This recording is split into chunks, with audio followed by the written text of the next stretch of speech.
Boa tarde a todos, muito obrigado pelo convite em nome do SCTE para esta sessão. Infelizmente o professor Luís Reto, que coordenou este trabalho que se iniciou há sensivelmente 2 anos, não pode estar presente. Eu sou um dos elementos da equipa. A equipa é constituída, é uma equipa um pouco sui generis, já temos sido um pouco criticados pela composição da equipa que tem. Infelizmente não temos propriamente linguistas na equipa, são duas pessoas da área de gestão, de finanças, mais precisamente, e 2 sociólogos, e portanto é um contributo complementar relativamente à perspectiva e aos muitos ensinamentos que podemos extrair das pessoas que mais tradicionalmente têm trabalhado nesta área. A perspectiva do valor económico da língua é uma perspectiva que tem atraído muita atenção recentemente. E o nosso objetivo é fazer um contributo modesto relativamente a este tema. O que nós temos neste slide é precisamente aquilo que é aproximadamente aquilo que esperamos ser a versão final do índice de um pequeno livro que produziremos dentro em breve, precisamente sobre o valor económico da língua portuguesa, e que faz a síntese das 2 etapas do estudo que fizemos a pedido do Instituto Camões e que procura abordar, numa primeira fase, o conceito dos efeitos de rede e o valor económico da língua. No fundo, este tema é um tema muito interessante do ponto de vista da economia, devido às externalidades positivas do conhecimento de uma língua. O que é curioso é que quanto mais pessoas têm a mesma competência que nós temos, mais valiosa é essa competência. Isso é absolutamente surpreendente, porque na maioria das áreas do conhecimento a posição ideal é a posição do monopolista. Se nós tivermos no campo da língua uma pessoa que é a única a saber...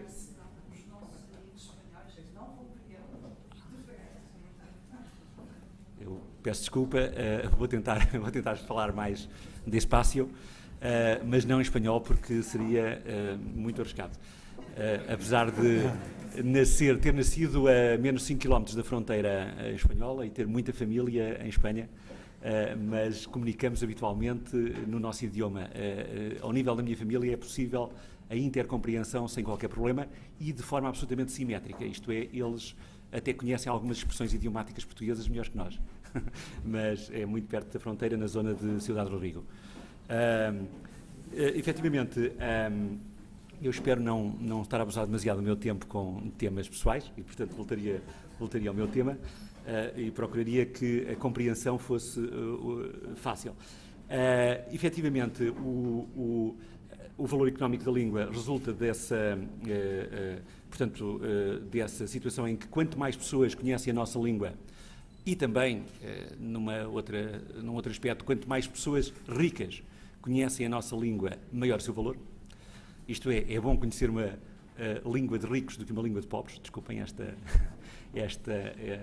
crueza desta expressão, maior o valor desse conhecimento.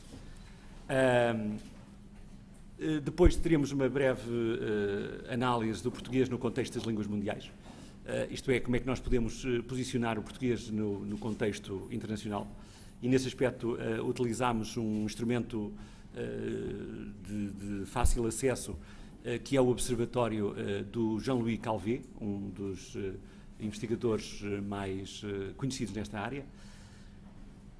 Depois fizemos um exercício, que é aqui uma adaptação de um estudo espanhol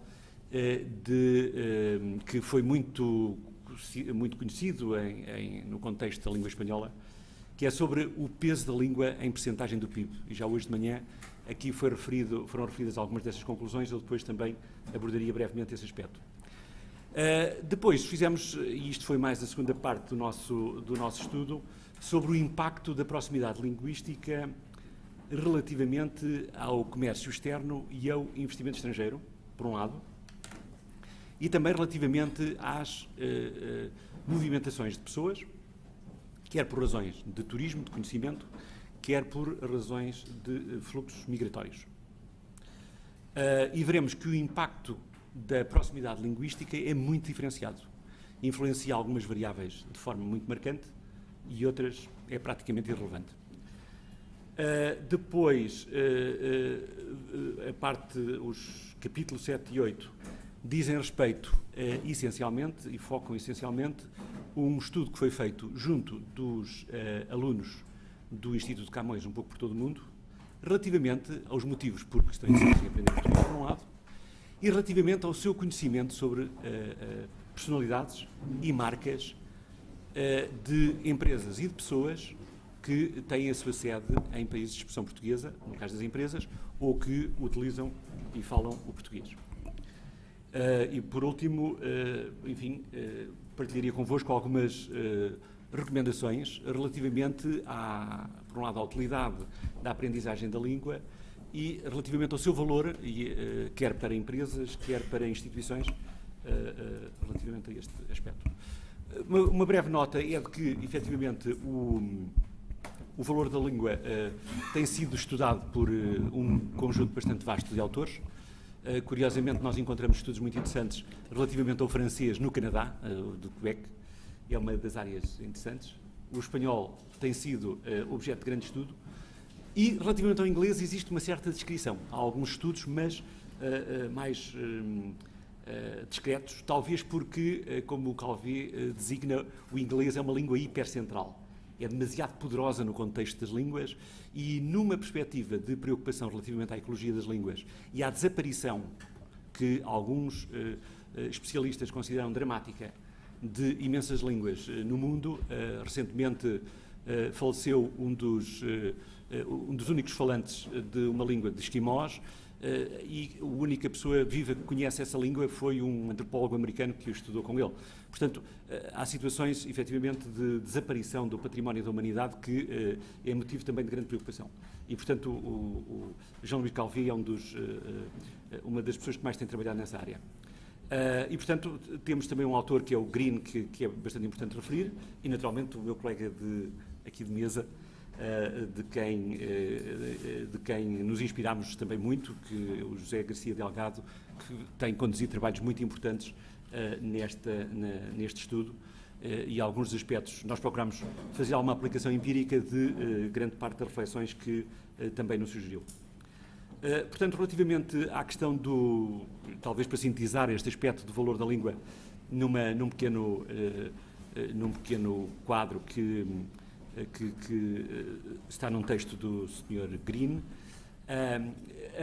o conhecimento de línguas tem um rendimento marginal decrescente, como é muito habitual nos modelos económicos, e tem um custo acrescido. Ora bem, isto em geral, porque, em particular, se nós estudarmos línguas semelhantes, e a questão da multicompreensão, que já foi hoje de manhã aqui abordada, é um aspecto bastante importante, o esforço marginal para a aprendizagem de uma língua próxima é relativamente baixo. Pelo contrário, o esforço marginal para aprendermos uma língua de raiz completamente diferente, não de tradição indo-europeia, etc., é muitíssimo mais complicado. Felizmente, nós pertencemos à matriz absolutamente dominante em termos mundiais. Há dias, uma visitante no ISCTE da Índia dizia-me, eu acredito, eu confesso que não sei absolutamente nada sobre isso, mas dizia-me que o hindi, é relativamente, tem algumas semelhanças, por exemplo, com o português, até ela me referiu a algumas palavras que são bastante semelhantes, porque tem grande proximidade do sânscrito e há, por sua vez, uma proximidade entre o sânscrito e o latim. Peço desculpa desta pequena incursão que pode estar com vários erros numa só frase, mas era só algo que queria partilhar convosco, que achei bastante curioso. Efetivamente,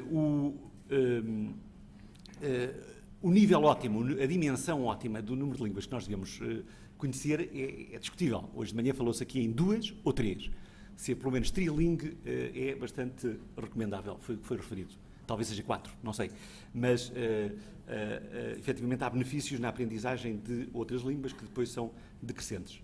Aqui temos um mapa com a distribuição, digamos, dos principais idiomas do mundo. Efetivamente, o português e o espanhol juntos têm um peso bastante significativo, e há quem acredite que se as duas línguas não estivessem separadas, hoje teriam uma posição, digamos, mais importante como segunda língua do que o inglês. Como primeiro, o próprio espanhol tem, mas como segunda língua. Bom, aqui temos a distribuição das diversas línguas. E já agora queria só dedicar aqui um pequeno minuto relativamente a este excerto que nós extraímos do barómetro de Calvé, que é bastante curioso. Não se preocupem, por favor, muito com os dados pontuais. Por exemplo, o número de falantes do português está claramente subavaliado relativamente a outras métricas. Obviamente, nós mantivemos aqui exatamente o que estava no barómetro. Poderá estar um pouco desatualizado, mas, entretanto, já nasceram bastante mais crianças, não é? Desde que este barómetro foi feito. Mas é importante nós referirmos que o peso das diferentes línguas varia bastante. Por exemplo, para o Galvez, as variáveis que estão na esquerda são efetivamente aquelas que vale a pena de facto considerar. Número de falantes, entropia. Entropia significa que uma língua que é falada em muitos países diferentes corre mais risco de fragmentação, um pouco como aconteceu com o latim, o que significa que, digamos, demasiado... Ok. Significa que se muitos países diferentes utilizarem o mesmo idioma, eles podem divergir em termos da sua compreensão. O Calvi dá o exemplo precisamente do inglês, em que a forma como é falado em alguns países africanos hoje torna-o dificilmente compreensível para outros falantes de inglês, digamos, por exemplo, da Austrália ou do Canadá. E, portanto, já há divergências, por exemplo, relativamente ao inglês. Evidentemente que ele faz as contas desta forma. Países ou línguas que são muito concentradas, têm uma unidade muito concentrada, têm um nível de entropia baixo, é o caso do português, porque obviamente ele considera que o peso do Brasil é muito grande em termos relativos e, portanto, haverá menos tendências para divergir. Agora, a matriz dominante, de acordo com a teoria do Sr. Calvi, será um pouco a do Brasil e não a nossa, veremos. Mas já, por exemplo, o espanhol está repartido por muitos países de dimensão semelhante. E, portanto, o nível de entropia seria maior para o espanhol. É possível que isto seja uma aplicação um pouco mecanicista, digamos, do conceito, mas é um conceito que é importante termos em consideração. Índice de desenvolvimento humano. Aqui, o país cujo idioma está associado ao maior desenvolvimento humano o idioma cujo país está associado ao maior desenvolvimento humano é o sueco, certo?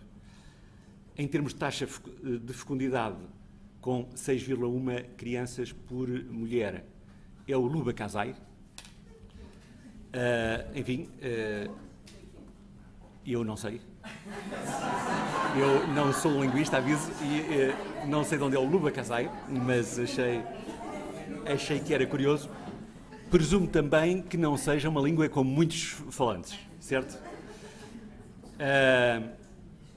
Depois, ao nível do índice de penetração da internet, do número de artigos na Wikipedia, do número de países que utilizam como língua oficial, é efetivamente o inglês que é dominante, com 63 países que utilizam o inglês como língua oficial, e também ao nível dos prémios Nobel da literatura, sendo que, se calhar, aqui é a Irlanda que tem maior peso, mas, efetivamente, há muitos países, há 12 prémios Nobel de literatura cuja língua materna era o inglês. Também, como a influência cultural do inglês é, de facto, muito forte, e, portanto, as traduções a partir do inglês são absolutamente dominantes, mas, curiosamente, como a língua de destino, a mais importante é o alemão, e não o inglês. A posição relativa do português em relação a cada uma dessas variáveis está aí apresentada. Portanto, número 7 em termos de número de falantes, número 5 em termos de línguas oficiais, número 7 como língua de destino, o que significa que os países de expressão portuguesa absorvem bastante da cultura e da produção que é cultural de outros países. Estamos um pouco mais atrás como língua de origem, certo? Apesar do Paulo Coelho ser muito traduzido, enfim, e do nosso Prémio Nobel, José Saramago, mas aqui estamos apenas no nível 15º. Portanto, há que fazer um esforço no sentido de aproximar estas duas dimensões. É um dos aspectos importantes. Aqui temos algumas comparações também entre, também com base no mesmo relatório, entre os diversos idiomas. Vemos, portanto, que o número de locutores, no número de locutores, o espanhol é a língua número 2. No índice de desenvolvimento humano, o francês, por exemplo, está um pouco à frente do inglês. Enfim, há aqui uma série de variáveis que são interessantes relativamente à comparação entre os diferentes idiomas. Um aspecto interessante, já foi referido aqui hoje de manhã, diz respeito ao acesso à internet. Apesar de algum atraso da língua portuguesa, efetivamente, a taxa de crescimento é uma das mais rápidas do mundo. E, efetivamente, com exceção do árabe, a taxa de crescimento entre 2000 e 2008 da adesão à internet, do acesso à internet, é a segunda mais destes principais idiomas. O segundo mais importante é o do português, com 668% neste período, durante esta década. Depois vemos que há uma grande diferenciação ao nível dos diferentes países de expressão portuguesa. E, portanto, embora com taxas de crescimento muito fortes, sobretudo nos países africanos de expressão portuguesa. Digamos, fazemos parte de uma comunidade linguística em que a intercompreensão é bastante fácil. Evidentemente que hoje foi feita aqui uma observação de manhã que eu me permitiria corrigir. Foi referido, que, numa intervenção muito interessante, que os portugueses, ou os falantes de portugueses, brasileiros, angolanos, etc., são os que mais facilmente compreendem as outras línguas latinas. Peço desculpa, mas é falso, são os romenos. Os romenos têm muito mais facilidade em compreender as outras línguas latinas do que os portugueses. Os portugueses terão em segundo lugar, certo? Mas eles têm mais facilidade. E aprender romeno é relativamente difícil. Digo isso por experiência própria, porque eles têm bastantes palavras eslavas. De qualquer das formas, neste conjunto de países, efetivamente, a intercompreensão é absolutamente fácil e julgo que os modelos educativos deviam ser no sentido de facilitar isto. Há alguns esforços, por exemplo, entre o português e o espanhol, mas que deviam ser alargados. Eu não sei se estou muito em cima do meu tempo. Pronto, aqui algumas notas muito breves também. Este quadro é capaz de ser um pouco difícil, mas eu gostaria só de sintetizar da seguinte forma. Ao nível da produção científica, das revistas científicas, etc., os diferentes países de expressão portuguesa e espanhola têm estado a fazer progressos muito significativos e estamos a avançar muito rapidamente nesta área. Portanto, diversos indicadores sugerem efetivamente que há grandes progressos nesta dimensão.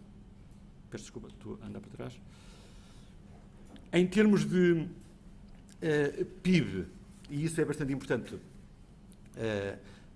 o inglês é efetivamente uma língua claramente dominante, com 35%, sobretudo por força da economia norte-americana, embora, como foi referido aqui, muitos são falantes de espanhol e não de inglês.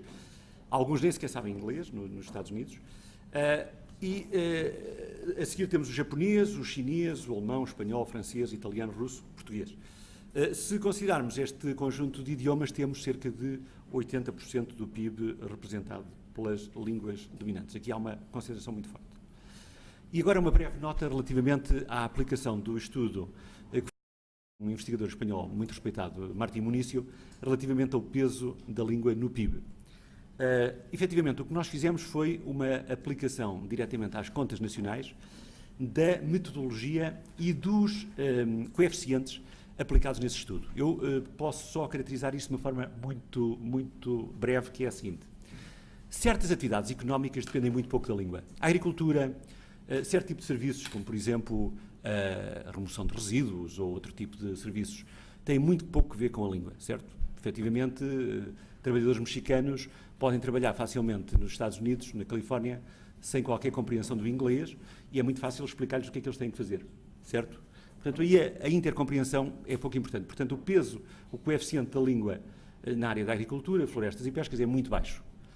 À medida que que a terciarização aumenta, as atividades em que o peso da língua é muito forte são muito mais importantes. Por exemplo, o trabalho de Martim Municio fazia uma distinção num conceito, numa área, que acho que é um exemplo ilustrativo, interessante, que é este. A publicidade que utiliza uma imagem tem um conteúdo nulo da língua. Nós podemos ver um anúncio na China, se for só uma imagem, percebemos-lo. Mas se for escrito em caracteres chineses, não percebemos. Certo?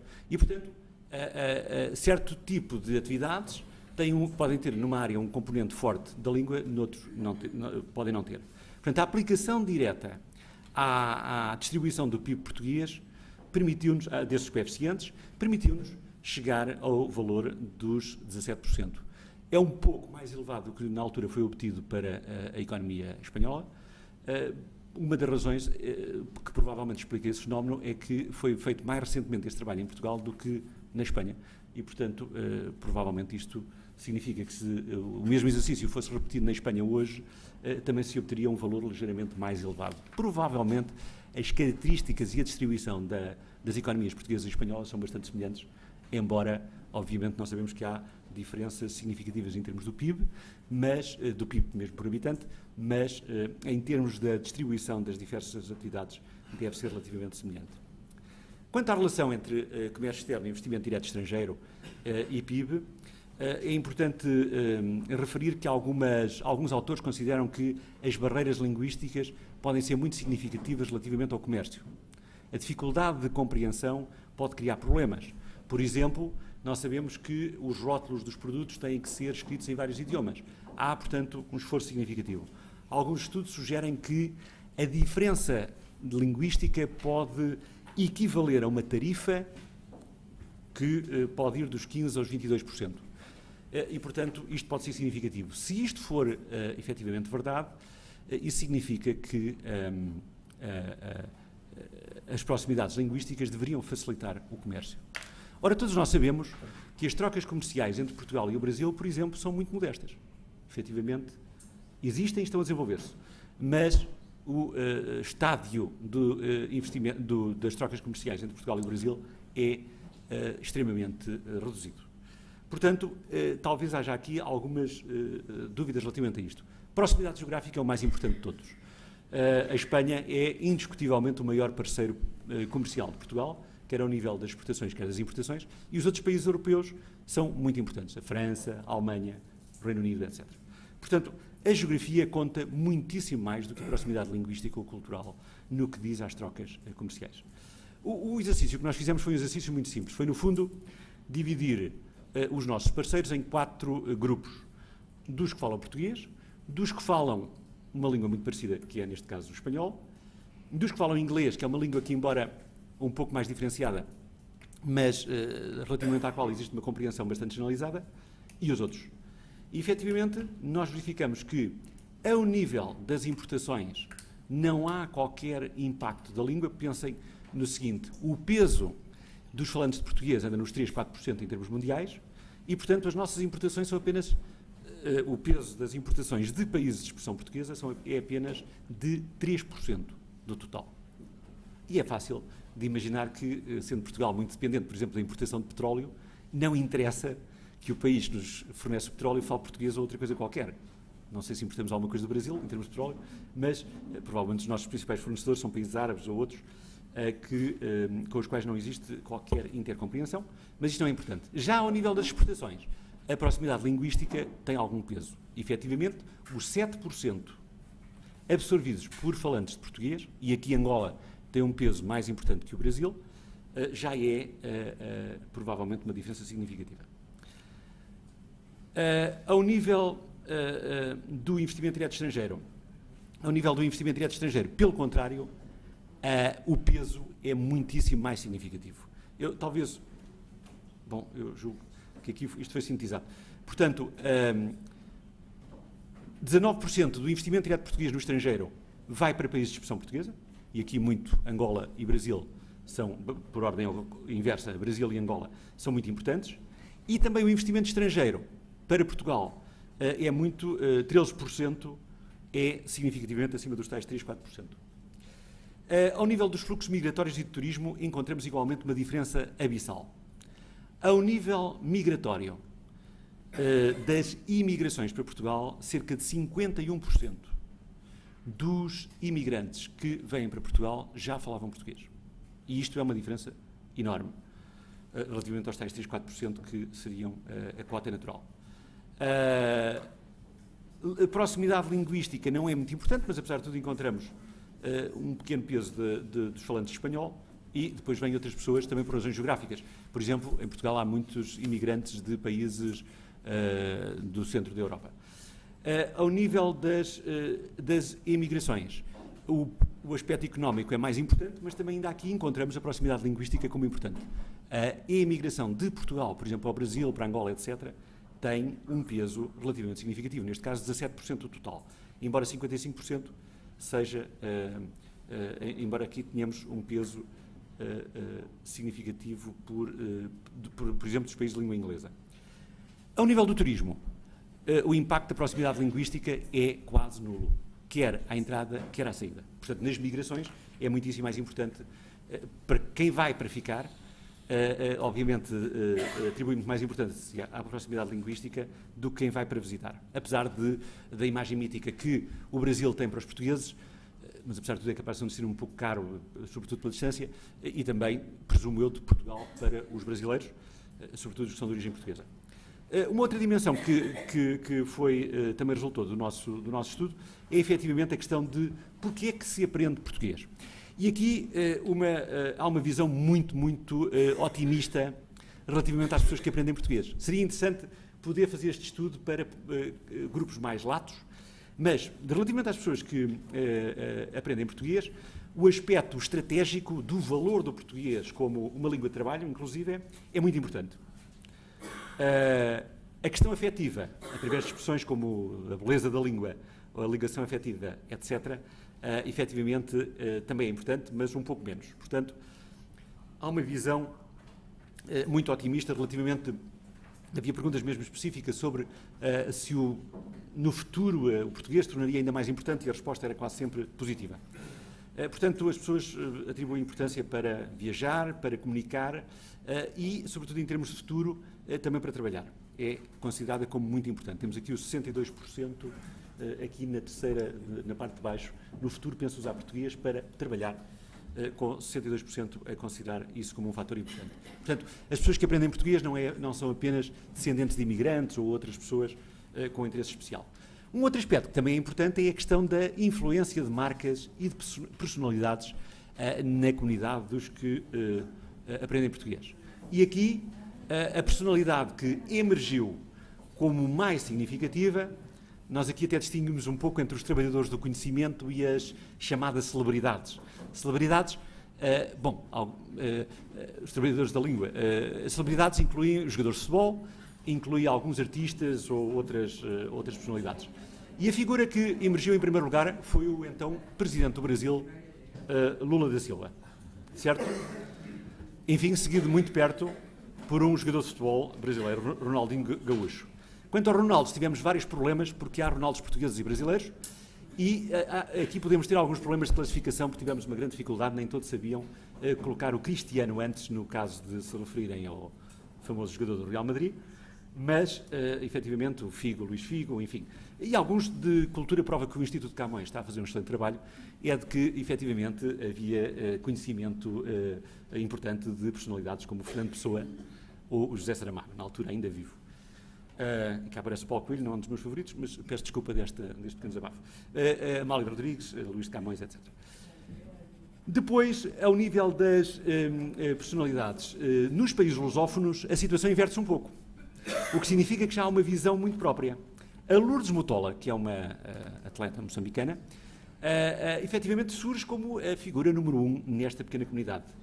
Aliás, nós ainda estamos a ultimar algumas análises relativamente a esta especificação da zona. O Miyakoto, o famoso escritor moçambicano, o Malangatana, que também faleceu há pouco tempo, etc., surgem aqui com um peso muito grande. Curiosamente, aqui em Moçambique, com um grande destaque. Também surge o José Eduardo Santos e, naturalmente, o Mantorras, o famoso jogador do Benfica, de Angola, angolano. Ao nível das marcas, o grau de conhecimento e de notoriedade é, infelizmente, reduzido. A Petrobras surge em primeiro lugar, depois a TAP, a Sagres, depois há aqui um aspecto muito curioso que é efetivamente a confusão entre várias marcas da mesma empresa, Pingo Doce, Jerónimo Martins, Biedronka, que é o nome que eles utilizam na Polónia, o que prova que provavelmente o grupo está aqui a cometer um pequeno erro, que é não utilizar uma marca global. E aqui queria só deixar esta nota, que é a seguinte: que tipo de marca global é que deve ser utilizada? Muitas empresas portuguesas vão imediatamente para um nome em inglês. Aliás, a Jerónimo Martins tem, por exemplo, um que é Eurocash. Eu acho que é uma ideia pouco feliz. Aquilo que devíamos utilizar como marca global seria uma palavra em latim. Tem enormes vantagens, porque é muito fácil de pronunciar. Os ingleses, os americanos, etc., pronunciam bem palavras de matriz latina e clara. E só para vos dar uma ideia, a própria Sony, nós muitas vezes pensamos que Sony é uma palavra japonesa. Quando o Sr. Akio Morita respondeu à pergunta: porquê que vocês chamam Sony? Ele disse, Sony, é óbvio, Sony quer dizer som em latim.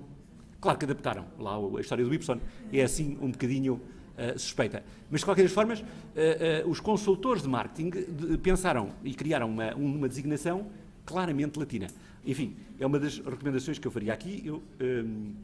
Depois aparecem também algumas marcas já dos países, repito mais uma vez, nos países de expressão, nos países lusófonos, nos países africanos. Só na Angola aparece em primeiro lugar. E apareceram algumas marcas que eu confesso que eu próprio não conhecia, certo? A Mosal eu conhecia, mas aparecem algumas marcas, efetivamente, de natureza mais local, e aqui já com menor peso das marcas portuguesas ou brasileiras. A Cuca conhecia. A Cuca conhecia. Algumas notas muito breves, eu não sei se estou a exceder-me, provavelmente. Peço desculpa. Mas então, algumas conclusões só muito breves, que seriam as seguintes. A questão, digamos, preocupar-nos muito na questão da proximidade linguística relativamente ao comércio é, efetivamente, talvez um ênfase excessivo. Pelo contrário, quer nas migrações, quer ao nível do investimento direto estrangeiro, isso é muito importante. Os custos de adaptação de uma empresa que se estabelece noutro país com proximidade linguística são claramente menores e se as necessidades de coordenação forem muito elevadas, um país com proximidade linguística deve ser ponderado em alternativa a um outro onde o esforço de adaptação é bastante maior. Essa é uma das conclusões que é importante. O interesse do português, e aqui provavelmente todo o sistema de ensino poderá beneficiar disso, é bastante importante. E, sobretudo, ao nível do trabalhador do conhecimento. Portanto, a criação de competências linguísticas a par de outras competências é extremamente importante. Já há hoje, por exemplo, sobretudo no Brasil, os expatriados dos mais diversos países fazem questão de aprender português, a falar português, antes de, efetivamente, se deslocarem para essa localização. Por exemplo, um aspecto importante é também ao nível setorial, em que devemos distinguir entre as indústrias da língua e as outras, portanto há atividades em que isso não é importante, e seria muito, muito útil, em termos de desenvolvimento do trabalho, poder trabalhar junto de outros países de expressão portuguesa e reproduzir este estudo com dados, por exemplo, do Brasil, de Angola, etc. As ações estratégicas são no sentido de privilegiar, que parecem surgir a partir deste trabalho, privilegiar o intercâmbio e a intercompreensão é uma das questões fundamentais. De facto, a América Latina está a fazer isso a um nível muito mais intenso, talvez, do que Portugal e Espanha, embora também nos dois lados da fronteira se verifica um interesse cada vez maior em aprender espanhol do lado de cá e em aprender português do lado de Espanha. Talvez privilegiar também os países que utilizam o idioma hipercentral, o inglês, é também importante em termos de acesso. A maior cooperação em termos editoriais, etc., seria muitíssimo recomendável, também no domínio científico. Eu peço desculpa do... Muito obrigada. Passamos já de seguida a outra intervenção.